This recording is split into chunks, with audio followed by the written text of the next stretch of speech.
ఆ అధ్యక్ష పీఠం పైన కూర్చునే ముందు ఆయన ఏం మాట్లాడాడంటే లెనిన్ సెంటర్ పేరు మార్చాలా అన్నాడు. ఓన్లీ పేరు మార్చమంటే ఆయన ఇష్టం అనుకోవచ్చు. ఒక అజ్ఞాని వాదిరి ఎవరి లెనిన్కి ఏం సంబంధమో అన్నాడు. నేను చెప్తా ఉన్నా బీజేపీ నాయకుడికి, ప్రపంచంలో కార్మికులు ఉన్నంత కాలం, కష్టజీవులు ఉన్నంత కాలం, ఏ దేశంలో కార్మికులున్నా, ఏ దేశంలో కష్టజీవులున్నా నేను గర్వంగా చెప్పగలను, వారందరికి కూడా లెనిన్ మహాశయునితో అనుబంధం ఉంది. 100% ఇవాళ చెప్తా ఉన్నాం. బీజేపీ అనే పార్టీ ఉంది. ఎక్కడుంది? ఇండియాలో ఉంది. వేరే దేశాల్లో బీజేపీ లేదు. కానీ భారతదేశంలోనే కాదు, ప్రపంచంలో 150 దేశాల్లో అధికారం ఉన్నా లేకపోయినా ఉండే పార్టీ ఏదైనా ఉందంటే అది ఎర్ర జెండా పార్టీ, కమ్యూనిస్ట్ పార్టీ మాత్రమే ఉంది. కాబట్టి గర్వంగా చెప్తాం. చైనాలో అధికారంలో ఉండొచ్చు, వియత్నాంలో అధికారంలో ఉండొచ్చు, అనేక దేశాల్లో అధికారం లేకపోవచ్చు, కానీ కమ్యూనిస్ట్ పార్టీ అన్ని దేశాల్లో ఉంది. 150 దేశాల్లో ఉన్నాం. కొన్ని చోట్ల కమ్యూనిస్ట్ పార్టీ అనొచ్చు, కొన్ని చోట్ల సోషలిస్ట్ పార్టీ అనొచ్చు, మరి కొన్ని చోట్ల వర్కర్స్ పార్టీ అనొచ్చు. నీ బీజేపీ ఎక్కడుందయా? పక్కనే ఉన్న నేపాల్ పోదాం. నేపాల్లో కమ్యూనిస్టులు ఉన్నారు.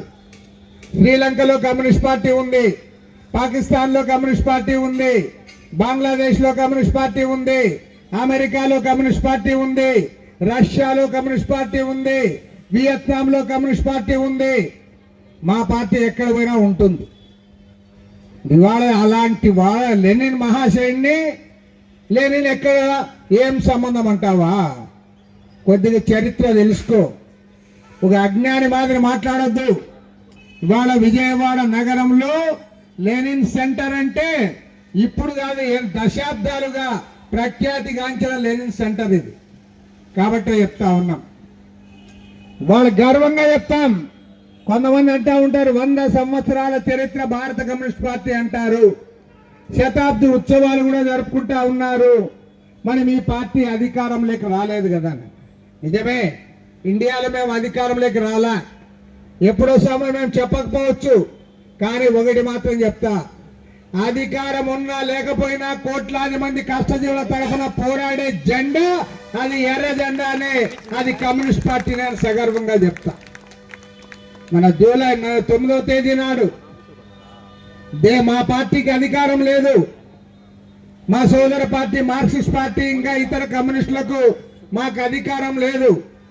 అధికారం లేకపోయినా భారతదేశంలో కార్మిక వర్గం అంతా జెండా ఎత్తాలి, రోడ్డు ఎక్కాలంటే జూలై 9వ తేదీ దేశవ్యాప్తంగా 30 కోట్ల మంది ఉద్యోగస్తులు, కార్మికులు రోడ్డు మీదకి వచ్చారు, ఎర్ర జెండా పైకెత్తారు, ప్రభుత్వాన్ని నిలదీస్తా ఉన్నారు.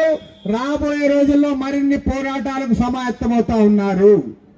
కాబట్టి చెప్తా ఉన్నాం, ఇవాళ దేశవ్యాప్తంగా కమ్యూనిస్ట్ పార్టీ మహాసభలన్నీ కూడా అన్ని రాష్ట్రాల్లో పూర్తయిన తర్వాత సెప్టెంబర్ 21 నుండి 25వ తేదీ వరకు చండీగఢ్ నగరంలో భారత కమ్యూనిస్ట్ పార్టీ జాతీయ 25వ మహాసభ జరుపుకుంటా ఉన్నాం.